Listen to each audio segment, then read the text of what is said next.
In the previous lectures, we explored how a robotic arm and hand can be modeled and controlled to track a trajectory in the three-dimensional space. However, in the final challenge, you will also interact with objects which are challenging to grasp using a conventional two-fingered gripper. You will have to move your hand around using Teleoperation and place these objects in a predefined area. To achieve this task, you will today learn how you're going to do this using cameras, using them as sensors to estimate your hand's pose and then to localize the objects in the scene. Alright, first of all, we should quickly revise our current knowledge of the robotic arm and hand and what we have learned during the last few lectures. In the last few lectures, we used the motor encoders to estimate the hand pose and use dynamic controllers to move the robotic hand to the desired configuration. However, we did not mention the process which gives us the desired hand configuration to track. In this lecture, we are going to initially explore how we can do this through Teleoperation.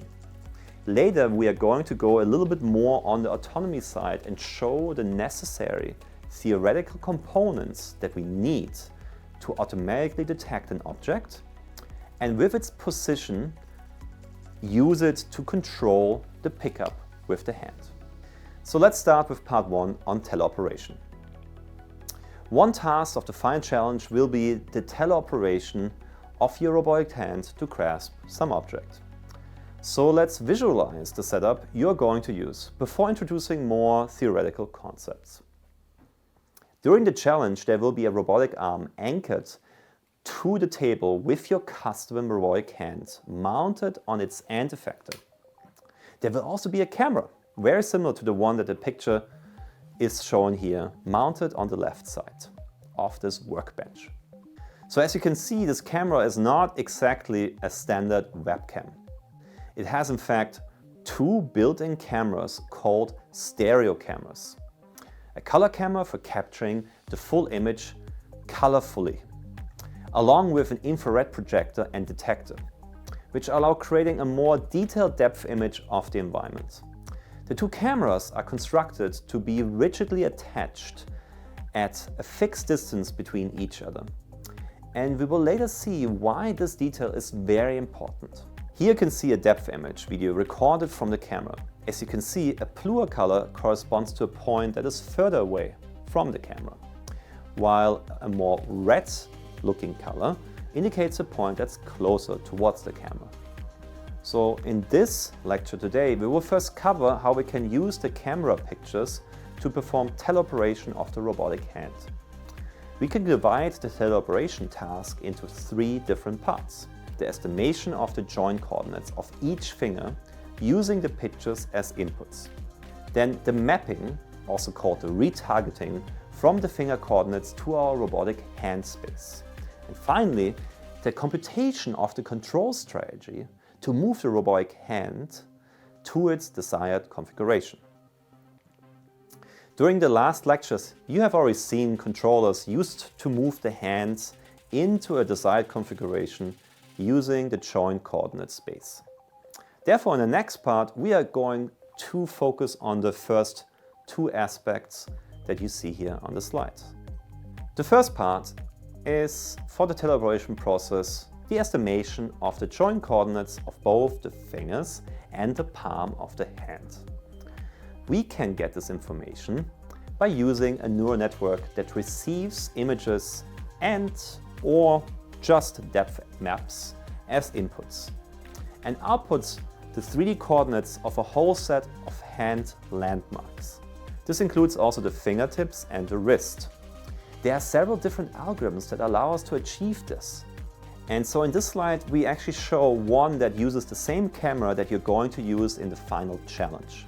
On the right side, you can see the landmarks that the algorithm tracks, while on the left one, you can see how the algorithm running on board of the camera is capable of very accurately following the hand pose.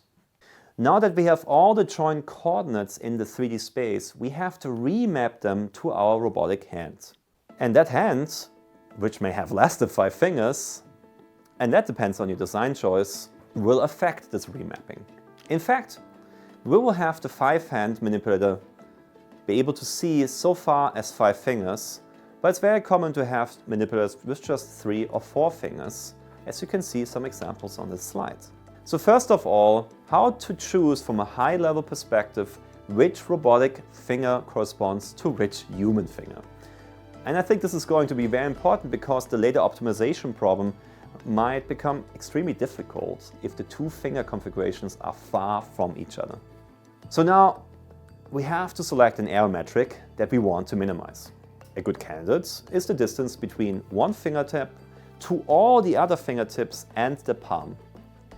In this way, the robotic hand should be able to grasp the objects when our fingers are close to each other, or when we are close to the hands in a fist configuration, since they are all very close to the wrist. So we will call all these distances that we want to minimize as the V vectors. To find the final robotic hand configuration expressed as a vector of joint coordinates, we have to actually go to optimize the energy function shown here on this next slide. So to find the final robotic hand configuration expressed as a vector of joint coordinates, we need to optimize the energy function shown here. So we will find an optimal solution that minimizes the difference between the detected human hand pose and the robotic manipulator pose, while in the same time having to consider scaling. So even if the formula might look confusing or intimidating at first, it's actually not that complicated. The beta and omega factors are parameters that determine the configuration of a human hand and can be interpreted as the joint coordinates of our hand. The Q vector is our robotic hand joint coordinate that we want to optimize. The V vector expresses the human hand and the robotic hands that are defined in the last slide. The C factor is a hyperparameter that takes into account the difference in scaling between the real hand and the robotic hand. For example, if the fingers in the robotic fingers case are longer than the fingers in the real human hand case, the C value of the V vector corresponds to the distances between the fingertip and the wrist, and these must be bigger than the distance between each fingertip. So how do we optimize this function in practice? We use an approach similar to the inverse kinematic algorithm, using gradient descent to find the optimal solution. Since forward kinematics is differentiable, we can use an auto-differentiation framework such as PyTorch to compute the gradients and then find the joint coordinates that minimize the distance vectors. So let's now proceed with the next part on the topic of object detection. So far we have explored how we can use camera pictures to estimate the position of our hands and then consequently move the robotic hands to a pose that matches our human hands configuration. So what if instead we want to give our robot more autonomy without the presence of a human operator? Well, for example, how should we tackle the task of autonomously detecting and grasping an object? In this lecture, we will see one possible solution which involves the use of same stereo cameras used previously. But this time we are not wanting to detect our hand pose. Instead, we're going to use these cameras in conjunction with some detection algorithms to first locate the object in the image and afterwards localize it in 3D. In computer vision, we use a structure called a filter to elaborate the images and extract information from them. They can be used, for example, to find the location of the edges, corners, and many more. A filter is basically a patch that we want to move along the image, multiplying element-wise each overlaid cell with the pixel value. In computer vision, we represent an image as a matrix where each cell corresponds to a pixel value. In a black and white image, each value ranges from 0 to 255, where 0 is black and 255 is a full white value. So there are two main types of filters. There's a low-pass filter, which smooths the image, and there's a high-pass filter, which highlights the differences between nearby pixels. Here you can see on top a high-pass filter and how it highlights the differences in the pixel intensity. While on the bottom you can see the effect of a low-pass filter which smooths the image colors.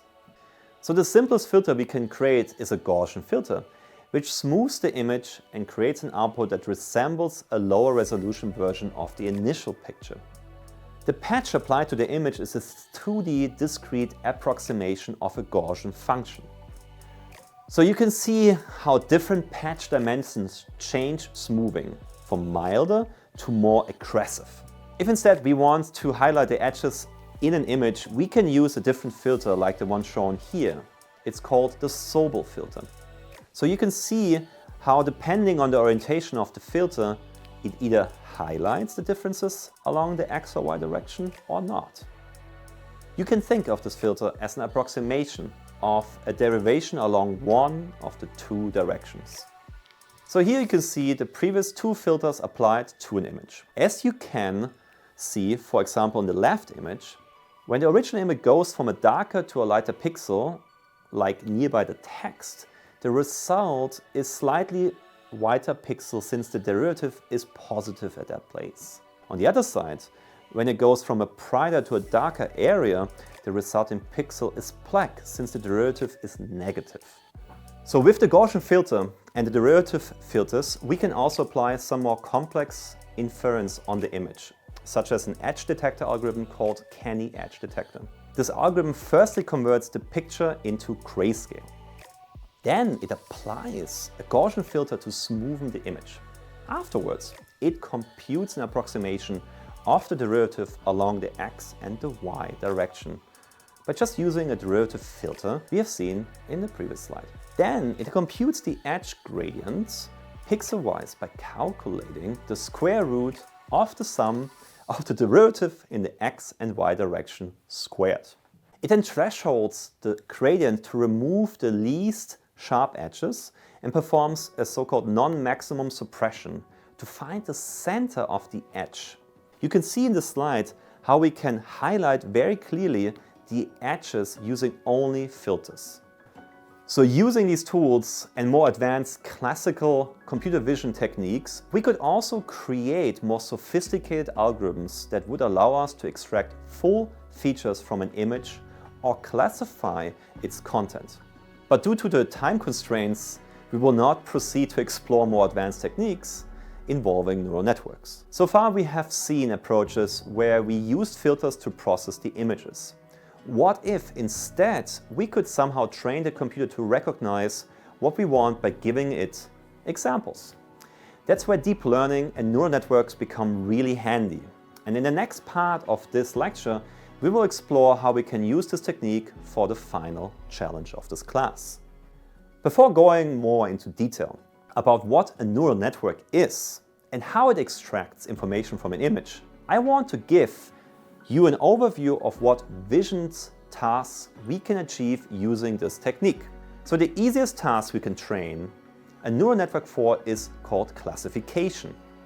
In this task, the neural network has to simply detect if somewhere in the picture an object, an animal, or a person is present. So without specifying its location in the image, this task also requires a reduced computational effort compared to the next ones, since it's quite simple.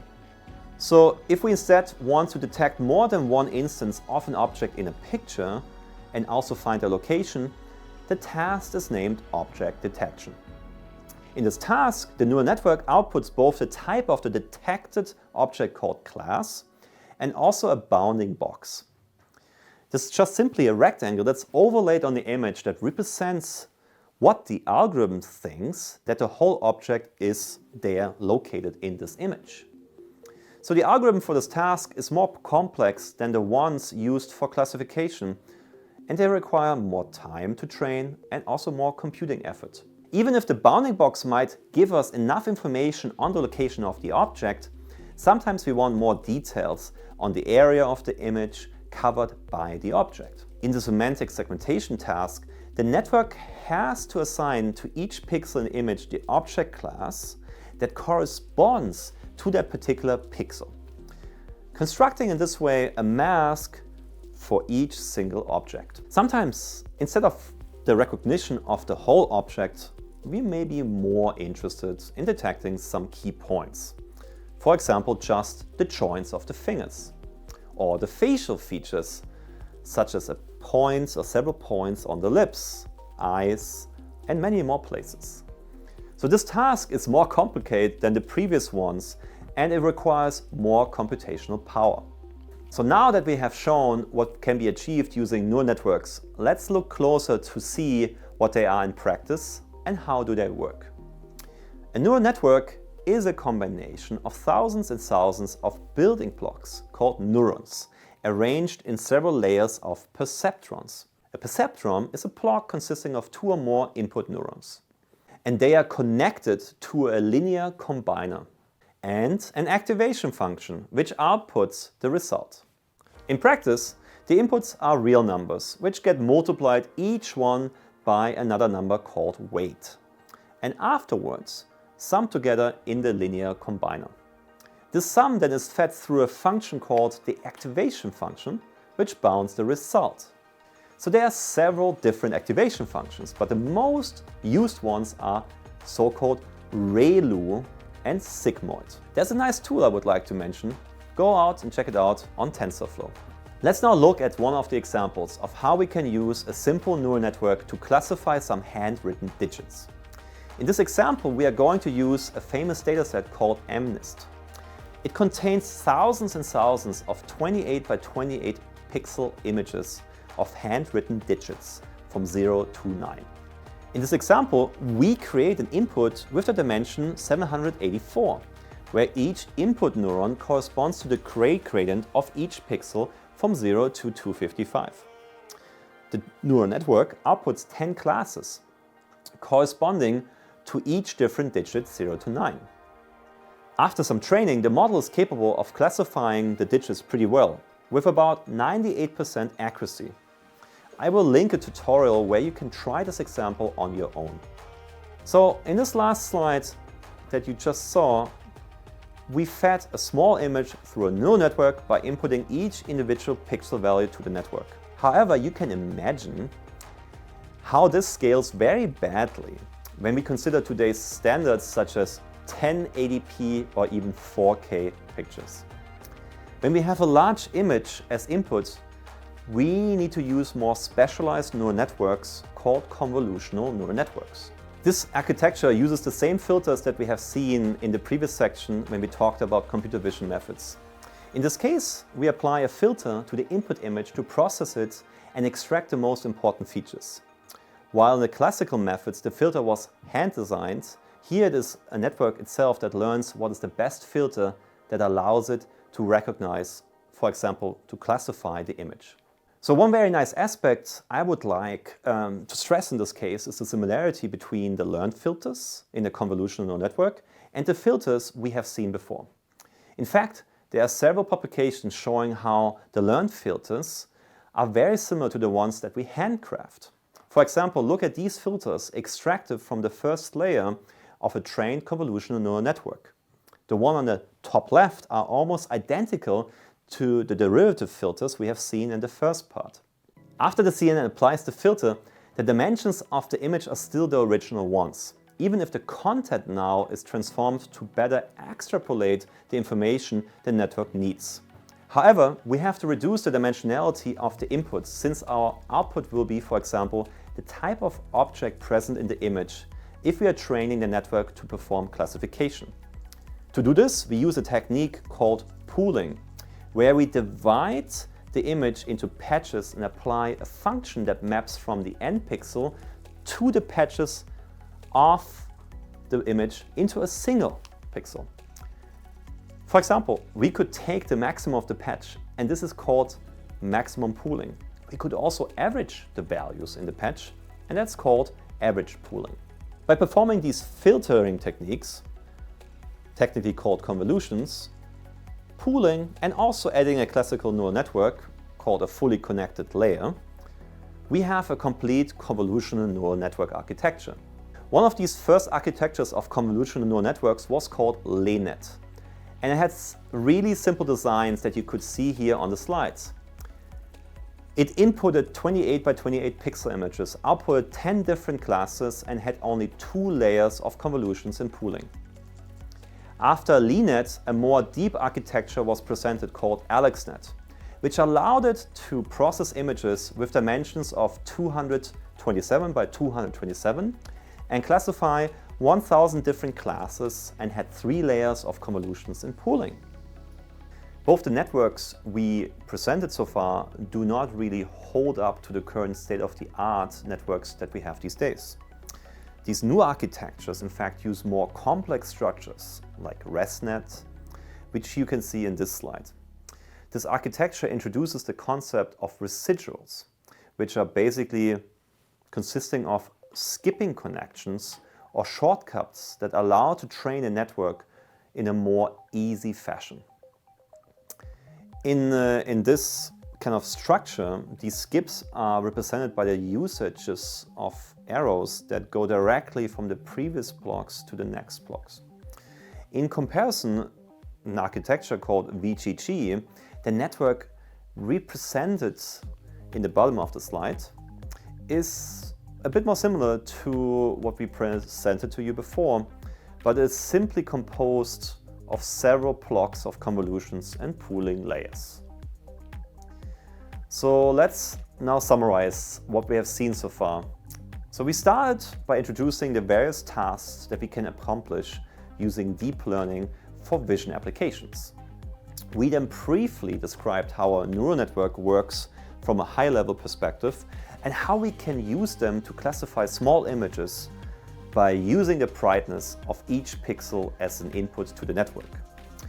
But we noticed how this approach is not suitable for very big images. So we explored the concept of convolutional neural networks. And then we showed you some architectures, both the more historical ones and also the more recent ones. With all of these techniques, we reached a point where we are able to get the center of a detected object using a convolutional neural network by just feeding it with the desired image. So using a deep learning algorithm, we can now find the center of the object we want to grasp in an image. But this is not enough to use just conventional kinematics and dynamic controls to grasp it. We still need to calculate the object's position within the inertial reference frame of our setup. So the question is, how do we do that? At the beginning of this lecture, we introduced the setup with a stereo vision camera attached to a workbench. We are now going to use the images from both cameras to determine the distance of the center of the object towards the camera. To do so, we first need to rectify the left and the right pictures, such that now each row of the 2 images is aligned vertically.